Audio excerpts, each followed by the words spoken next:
کی تاثیر کیا ہوگی؟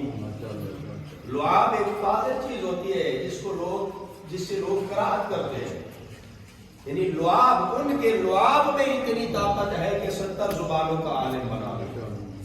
امام علیہ السلام کے اور بھی بہت سارے معجزات ہیں۔ امام کو جب قید کر کے لایا گیا مدینے سے سامرا پہلی دفعہ، تو امام کو 3 دن تک ایک ایسی جگہ پر رکھا گیا جہاں پر غربا لوگ، فقیر لوگ، درویش لوگ جو فقیر ہوتے ہیں، غریب لوگ ہوتے ہیں، غلام ہوتے ہیں، جہاں پر ان کو قید کیا جاتا ہے وہاں امام کو رکھا گیا۔ امام کو 3 دن تک وہاں اس لیے رکھا گیا کہ امام کی توہین کرنا چاہتا تھا، جو بادشاہ تھا متوکل، وہ امام کی توہین کرنا چاہتا تھا اور امام کا مرتبہ کم کرنا چاہتا تھا۔ جب لوگوں کو پتہ چلا کہ امام وہاں ہے اور ایک امام کا چاہنے والا آیا اور امام کو دیکھ کر کے غلاموں نے امام کو یہاں پہ رکھا گیا ہے، تو پریشان ہوا۔ امام نے فرمایا پریشان کیوں ہے؟ کہنے لگا مولا اس لیے پریشان ہوں کہ آپ وقت کے امام ہیں اور آپ کو یہاں غلاموں میں قید کیا گیا ہے۔ امام علیہ السلام نے اپنا دست مبارک اس کی آنکھوں کو پھیرا اور فرمایا ذرا دائیں طرف دیکھ۔ جب اس نے اپنی دائیں طرف دیکھا تو دیکھا کہ بہترین باغات ہیں، بہترین باغات کے اندر نہریں بہ رہی ہیں اور پھل لگے ہوئے، پرندے چہچہا رہے ہیں۔ کہنے لگا مولا یہ باغات نظر آ رہے ہیں۔ امام نے فرمایا یہ اللہ کی طرف سے دی ہوئی ہماری وہ جو اللہ نے ہمیں دی ہے، یہ عزت اور عظمت ہے اور یہ معیشت الہی ہے، یعنی جو اللہ نے ہمیں مقام عطا کیا وہ یہ ہے، اور یہ جو غلاموں میں رہ رہے ہیں یہ معیشت الہی ہے، یہ اللہ کے ارادے اور اللہ کی معیشت کے پابند ہے۔ اور یہاں غلاموں میں رہنے سے اس بندے کو کوئی مسئلہ ہو جو پہلے عمرہ طبقے میں رہتا ہو، ہم تو پہلے ہی غلاموں کو ترجیح دیتے ہیں، غلاموں میں رہتے ہیں۔ اور اس امام نے زیادہ سلسلہ پھیلایا ہے یہ وکالت کا۔ آج لوگ سوال کرتے ہیں، کہتے ہیں کہ وکیل کہاں سے آ گئے، امام کا نائب کیسے ہوتا ہے؟ ہر امام نے کام کیا ہے، لیکن اس امام نے سب سے زیادہ کام کیا، اور اس کے بعد امام حسن عسکری علیہ السلام نے صلی تو وہ اس لیے کہ ان اماموں نے کام کرنا تھا اپنے لوگوں کو، اپنے چاہنے والوں کو غیبت کے لیے تیار کرنا تھا۔ اور یہ امام بھی 20 سال قید میں رہے، 20 سال۔ آپ نے سنی ہوگی 14 سال کی قید امام موسیٰ کاظم علیہ السلام کی، مشہور ہے امام سجاد علیہ السلام کی قید۔ لیکن آپ تعجب کریں گے، تاریخ کے اوراق پلٹ کر دیکھیں، 20 سال قید ہے امام علی نقی علیہ السلام، 20 سال قید میں رہے، لیکن ان 20 سالوں کے اندر دین کو پھر بھی پھیلایا ہے، دین کی حفاظت کی ہے۔ کس طرح امام نے اپنے وکیل بنائے، جہاں جہاں امام کے چاہنے والے تھے وہاں وہاں ایک ایسے شخص کو امام وکیل بناتے تھے، اپنی طرف سے نائب بناتے تھے اور خط لکھتے تھے اور فرماتے تھے کہ میری طرف سے یہ تمہارے اوپر حجت ہے، اس کی بات سنو اور اس کے اوپر عمل کرو۔ یہ سلسلہ امام نقی علیہ السلام نے قائم کیا، اگرچہ اس سے پہلے بھی تھا، امام موسیٰ کاظم علیہ السلام نے بھی یہ سلسلہ قائم کیا، امام علی رضا علیہ السلام نے بھی یہ سلسلہ قائم کیا، اور یہ امام علی نقی علیہ السلام نے اس کو اور بڑھایا۔ اور امام علیہ السلام فرماتے تھے کہ اگر کوئی بات ہم تک پہنچانا چاہتے ہو تو فلاں علاقے میں ہمارا چاہنے والا ہے، اس تک پہنچاؤ، اس تک پہنچی سمجھو مجھ نبی تک پہنچ چکی ہے۔ فلاں علاقے میں ہر علاقے میں امام نے اپنے نمائندے بنائے۔ آج جو لوگ اعتراض کرتے ہیں کہ امام کا نائب کیسے ہو سکتا ہے، امام کے نائب غیر معصوم کیسے ہو سکتے ہیں؟ معصوم کا نائب معصوم ہی ہونا چاہیے۔ امام علی نقی علیہ السلام نے اپنے نائب بنائے ہیں، اور غیبت کے جو امام زمانہ علیہ السلام کی غیبت صغرا کے نائب ہیں، 4 نائب، چاروں کے چاروں غیر سادات ہیں، تو امام نے اور غیر سادات بھی ہیں اور غیر معصوم بھی ہیں، تو امام نے ان کو بھی اپنا نائب بنایا۔ یعنی نائب بننا ضروری نہیں ہے کہ معصوم کا نائب معصوم ہو، کچھ چیزیں ایسی ہیں جو امام نے خود ہم تک پہنچائی اور ہمیں دی ہیں، اور یہ سلسلہ آگے بڑھا، امام علیہ السلام کی طرف سے یہ سلسلہ ہمیں دیا گیا۔ اور امام نے غالیوں کا بھی مقابلہ کیا۔ یہ غلو آج نہیں ہے، یہ غلو صدیوں سے چلتا آ رہا۔ امام علی علیہ السلام کے زمانے سے شروع ہو گیا تھا غلو، غالی لوگ، اور امام نقی علیہ السلام نے غالیوں کے بارے میں ایک جملہ کہا ہے، اور اس کا عربی کا جو اردو ترجمہ کیا جائے تو اس کا مطلب بنتا ہے کہ یہ ایسے لوگ ہیں جیسے ایک نجس کتی پانی میں بھیگ کر آتی ہے، وہ اس طرح کے لوگ ہیں۔ اور وہ کیا کرتی ہے؟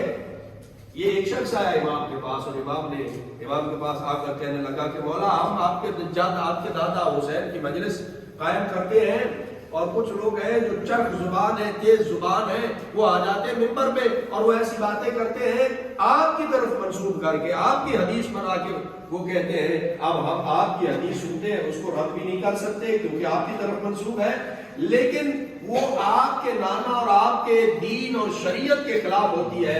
امام علیہ السلام نے فرمایا معیار یہ ہے کہ اس حدیث کو قرآن کے سامنے رکھو، اگر قرآن کے مطابق ہو تو ہماری ہوگی، اگر قرآن کے مخالف ہو تو وہ ہماری نہیں ہو سکتی ہے۔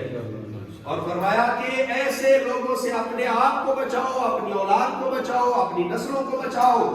یہ اس نجس کتیا کی طرح ہے کہ جو پانی میں بھیگ کے آ جائے، بارش میں بھیگ کے آ جائے، ایک پاک جگہ پر کھڑے ہو کے وہ اپنے بدن کو جھاڑتی ہے اور اس پورے پاک ماحول کو نجس بنا دیتی ہے۔ یہ غالی اسی طرح ہے، یعنی آپ کے پاک اور پاکیزہ عقیدے کو یہ نجس بنا دیتے ہیں، غلط بنا دیتے ہیں۔ امام علیہ السلام نے غالیوں کا بھی مقابلہ کیا۔ تو بہرحال یہ ایک تفصیل ہے، پھر کبھی موقع ملا تو تفصیل سے امام علی نقی علیہ السلام کے حوالے سے میں عرض کروں گا۔ امام امیر المومنین علیہ السلام کی ولادت باسعادت جشن منانا چاہیے، اور جشن منانے کے لیے اللہ کا شکر ادا کرتے ہیں کہ اللہ نے ہمیں ایسے امام عطا کیے ہیں جن کی ولادت کا بھی ہمیں پتہ ہے، جن کی شہادت کا بھی ہمیں پتہ ہے۔ آج کچھ لوگوں نے ابھی اس زمانے میں شروع کر دیا ہے اپنے بزرگوں کے وہ روز وفات منانا، اور بڑا زور و شور سے لکھتے ہیں کہ ان کا روز وفات وہ سرکاری سطح پر چھٹی کر کے منایا جائے۔ تو میں یہاں پہ جملہ کہا کرتا ہوں، اللہ کا شکر ہے کہ ہمیں اپنے رہبروں کی ولادت کا بھی پتہ ہے، شہادت کا بھی پتہ ہے۔ ابھی انہوں نے روز وفات منانا شروع کر دیا، اللہ کے فضل سے ولادت کا دن منا ہی نہیں سکتے اس لیے کہ پتہ ہی نہیں ہے، پتہ ہوگا تو منائیں گے۔ لیکن اللہ کا شکر ہے کہ ہم ایسے ہیں، ہماری یہ قوم ایسی ہے، اس قوم کو اللہ نے امام عطا کیے کہ ان کی ولادت ہی پاک اور پاکیزہ ہے، اور ان کی شہادت بھی عظیم مرتبے پر فیض شہادت کے عظیم مرتبے پر منائے جشن، خوشی منائے، مگر خوشی کا انداز کیا ہوتا ہے، کس انداز میں جشن منایا جائے، کس طرح جشن منایا جائے، لو و لاڈ کے ذریعے سے جشن منایا جائے۔ ہمارا عقیدہ کیا ہے، اور یہ مسلم عقیدہ ہے۔ میں اس سے پہلے یہ گفتگو نہیں کرتا تھا، لیکن جب میں نے یہ سوشل میڈیا پر کلپ سنا، حضرت علامہ علی نقی نقل رحمہ اللہ اللہ مقامہ، بہت بڑے جید عالم ہمارے غازی قریب کے، شاید ماسٹر صاحب نے ان کی زیارت بھی کی ہو، بہرحال وہ بزرگ ابھی زندہ ہے جنہوں نے ان کی زیارت بھی کی، ہم نے ان کی کتابیں پڑھی ہیں۔ ابھی سوشل میڈیا پر ان کا ایک کلپ چل رہا تھا جس میں وہ خود کہہ رہے تھے کہ مجالس میں آتے ہیں معصوم۔ تو اتنی بڑی عظیم ہستی، جب اتنا بڑا جید عالم جو کہہ رہا ہے کہ مجالس میں محفل میں معصوم آتے ہیں، اب یہاں پہ ہمارا عقیدہ کیا ہے کہ ہماری محفل میں ہماری مجالس میں معصوم آتے ہیں، لیکن یاد رکھیں محفل ایسی ہو جو ان کے آنے کے لائق ہو۔ ماشاءاللہ۔ آج کل جو ہماری مجالس اور محفل کا بالخصوص 13 رجب کا جشن اور دیگر جو جشن منائے جاتے ہیں، توجہ فرمائے گا، آج کل اس جشن کے اندر آج ایک شریف آدمی اپنی ناموس کو لے کر وہاں سے نہیں گزر سکتا، معذرت کے ساتھ۔ ہو رہا ہے ایسا یا نہیں ہو رہا؟ اگر آج کا ایک شریف انسان اس جگہ سے اپنی ناموس کو لے کر نہیں گزر سکتا تو پھر بتائیں ایسی محفل میں معصوم آتے ہیں؟ ایسی محفل میں معصوم کبھی نہیں آتے جس محفل میں لاہ و لعب ہو، جس محفل میں پٹاخے ہو، جس محفل میں دولت کا ضیاع ہو، جس محفل میں انہی کے نام پر انہی کی دی اور شریعت اور تعلیمات کو برباد کیا جا رہا ہو، معصوم اس محفل کو پسند نہیں کرتے۔ آپ کو قرآن نے ایک طریقہ بتایا ہے، میں چھوٹی سی آیت پڑھوں، سارے بچوں کو یاد ہے، چھوٹی سی سورہ قرآن مجید کی، اور ابھی پچھلے دنوں ہم نے اسی سورہ کی بنیاد پر ہم نے جشن بھی منائے۔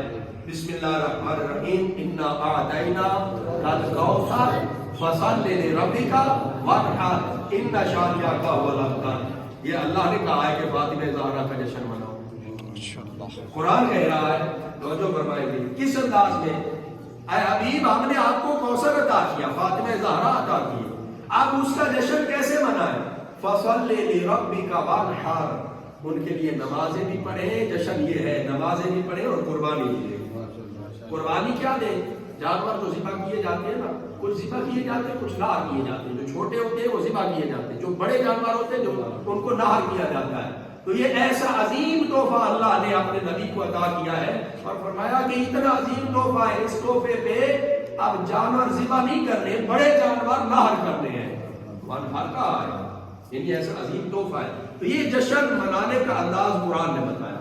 آپ غور کریں، جتنی بھی ولادتیں ہیں، کسی بھی ولادت پہ آپ مفاتی اور جنان اٹھا کے دیکھیں، اس دن کا ایک عمل لکھا ہوگا روزہ رکھیں، روزہ رکھیں گے عمل لکھا ہوگا، نمازیں لکھی ہوگی۔ یعنی جشن منانے کا انداز قرآن بتائے گا، محمد و آل محمد کا فرمان بتائے گا اور مفاتی اور جنان بتائے گا کہ جشن کیسے منایا جاتا ہے۔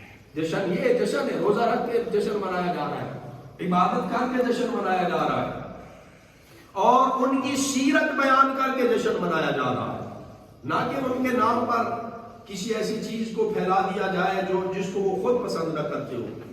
موسیقی اور کنجر بلا کے جشن منایا جائے، کیا اس محفل میں وہ آئیں گے؟ آنا تو دور کی بات ہے، کیا وہ راضی ہوں گے؟ جب وہ راضی نہیں ہے تو پھر ان کے نام پہ جو منسوخ کر کے پیسہ خرچ کیا جا رہا ہے، ان کے نام پہ لوگوں کا وقت ضائع کیا جا رہا ہے۔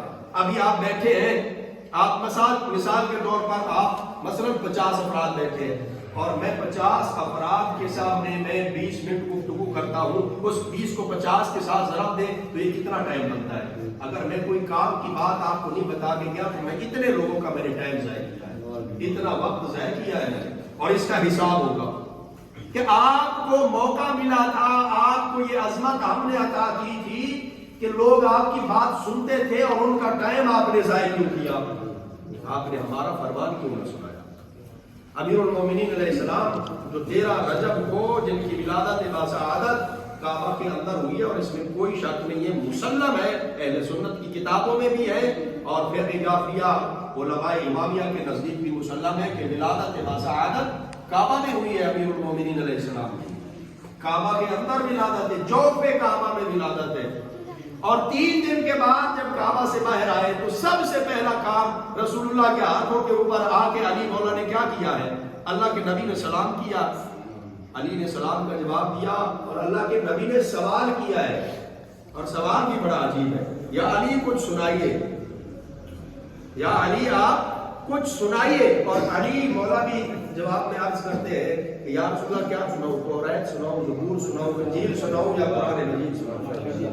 3 کتابیں تو نازل ہو چکی، ایک تو ابھی ظاہراً نازل ہی نہیں ہوئی، قرآن مجید۔ اللہ کے نبی فرماتے ہیں قرآن سنائے۔ اب مجھے یاد ہے یہ آیا، لیکن میں نے پڑھنی نہیں ہے، میں صرف آپ کو ایڈریس دوں گا، سمجھاؤں گا، آپ کو حوالہ دوں گا، آپ میرے ساتھ ایک وعدہ کریں گے کہ آپ یہاں سے جا کر، میں یہ نہیں کہتا کہ آج ہی جا کے پڑھیں، چلے آپ کو میں اتنا وقت دیتا ہوں، آپ کے پاس کل شام تک وقت ہے، آپ وعدہ کریں گے جو آیات میں آپ کو بتاؤں گا ان آیات کو آپ جا کے پڑھیں گے، تلاوت کریں گے اور ان کا ترجمہ پڑھیں گے۔ جو ہمارے امام نے بعد از ولادت 3 دن کے بعد سب سے پہلے قرآن کی جن آیات کی تلاوت کی ہے، ہمیں بھی ان آیات کی تلاوت کرنی چاہیے اور ان کے اوپر عمل کرنا چاہیے۔ میں نے وہ آیات پڑھنی نہیں ہے، صرف آپ کو بتانی آتی ہے، مجھے یاد ہے، ٹھیک ہے، لیکن آپ اگر یہ وعدہ کر رہے ہیں کہ کل شام سے پہلے انشاءاللہ آپ قرآن مجید کی ان آیات کو پڑھیں گے بھی صحیح اور ترجمہ بھی پڑھیں گے اور اس پر انشاءاللہ عمل کرنے کی کوشش کریں گے، آپ نے وعدہ کیا، صلوات بھیجیں محمد اللہم صلی علی محمد وآل محمد۔ اب میں آپ کو حوالہ دے رہا ہوں، قرآن مجید سارا نہیں، لیکن کیسے مولا امیر المومنین نے بھی انتخاب کیا۔ سورہ مومنون 18واں پارہ، سورہ مومنون کی تلاوت کی ہے۔ اب یہ قرآن کسی آیت اور حدیث کی بات نہیں ہے، آتے ہی سورہ مومنون کی تلاوت کیوں کی ہے؟ اس لیے کہ مومنوں کے امام جو آ گئے، مومنوں کے امیر المومنین جو آ گئے، امیر المومنین آئے۔ ان سورہ مومنون کی پہلی چند آیات یہ آپ نے پہلی 12 آیات کی تلاوت کرنی ہے اور ان کا ترجمہ پڑھنا ہے۔ قد افلح المؤمنون سے لے کر جہاں یارث الفردوس ہم فیہا خالدون تک، یہاں سے چلے اور جنت کا وارث بنانے تک یہ تلاوت کی ہے مولا کہے گا۔ آپ بھی انشاءاللہ آج آپ کریں، کل دن کو کریں، کل شام تک آپ کے پاس وقت ہے، انشاءاللہ آپ تلاوت بھی کریں گے اور ترجمہ بھی اس کا پڑھیں گے. اس کے لیے ایک اور ثواب دیں گے.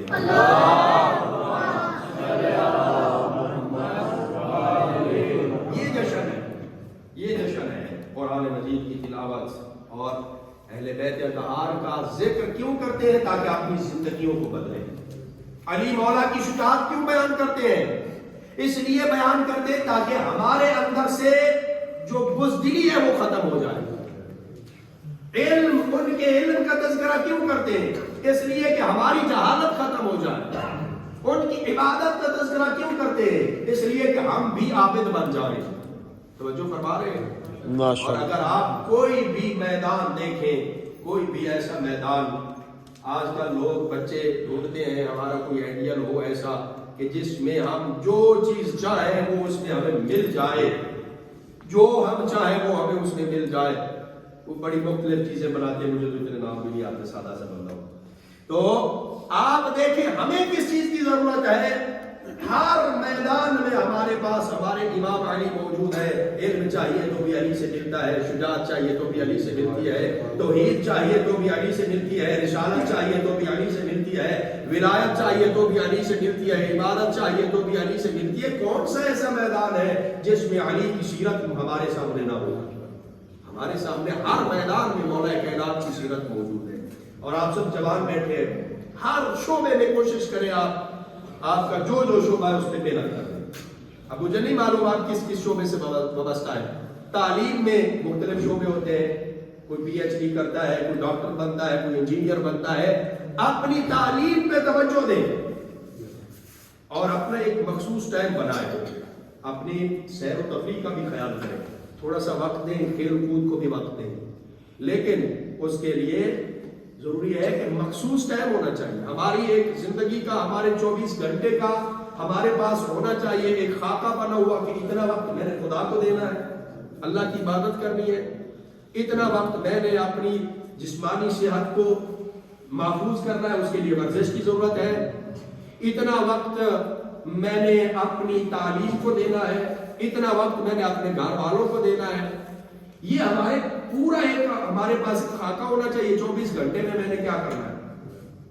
سنڈے کو مجھے چھٹی ہوتی ہے، اتوار کو مجھے چھٹی ہوتی ہے، تو اتوار کو میری کیا مصروفیت ہونی چاہیے؟ اتوار کو آوارہ نہیں پھرنا ہے، بلکہ اتوار کو میں نے غربا کی مدد بھی کرنی ہے. توجہ فرما رہے ہیں. ہم اس امام کے ماننے والے جو راتوں کو اپنی پشت پر غذا اٹھا کے لے جاتے ہیں اور لوگوں کو پتہ ہی نہیں ہوتا کہ کون دینے والا ہے. کیا کبھی ہم اس امام کی سیرت کی طرف متوجہ ہوئے؟ امام زین العابدین کی سیرت ہے،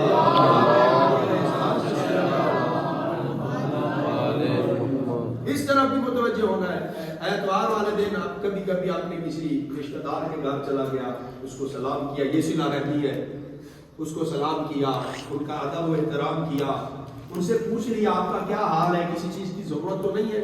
اور بالخصوص جو ہم سے غریب رشتہ دار، مجھ سے جو غریب رشتہ دار ہے، عمرا طبقے کے پاس جائیں گے تو ممکن ہے ذہن میں کوئی اور چیز ہو، لیکن جب غربا طبقے کے پاس جائیں گے تو یقین کریں یہ عبادت شمار. غربا کے پاس جائیں گے. آج کل تو ماحول بدل گیا، لوگ کہتے ہیں کہ ہم جائیں بڑا آدمی ہو جائے نا، بڑا آفیسر بن جائے، یا اللہ کسی کو بڑا تاجر بنا دے. اللہ سب کو، تمام مومنین کو وسیع رزق عطا فرمائے، ہم جو دعا کرتے ہیں. لیکن اگر کوئی بڑا افسر بن جائے اور کسی کے پاس رزق زیادہ آ جائے